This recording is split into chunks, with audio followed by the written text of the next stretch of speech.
Komishona steeti a na-akwụ maka ozi bụ Dr. Law Mefor bụ onye nke kpọkwuru ndị nta akụkọ n'ime steeti a ka ha wegotekwa aka na mbọ dum ha na-agba na iweta ihe dum enweta site na agbammbọ site n'aka Gọvanọ Chukwuma Soludo na afọ abụọ bụ nke ọ nọgoro n'ọnọdụ ọkwa ọlụ ya.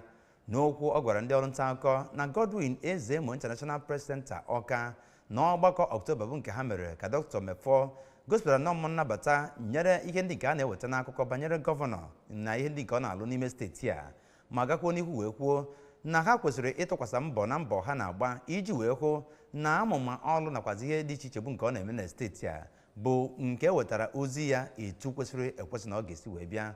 Ngozi Obilere nta aka anyị ga-ewetara gị aka nso.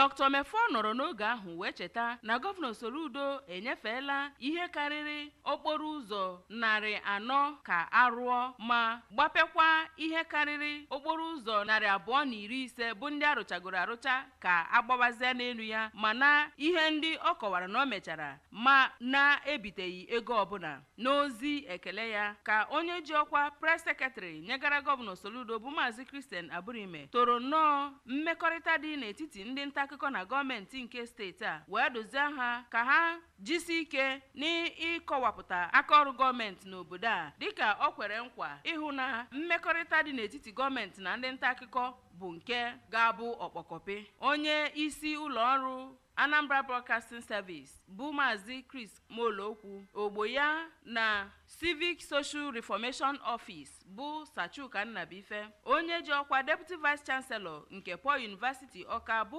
Ọkammụta Stella Okunna na onye isi ndị nta akụkọ na Anambra steeti bụ Dr. Odogwu Emeka Odogwu bụ ndị nọgasịrị na mmemme ahụ kwue okwu dịgasị iche iche. Site n'Ọka, abụ m Ngozi Obileri.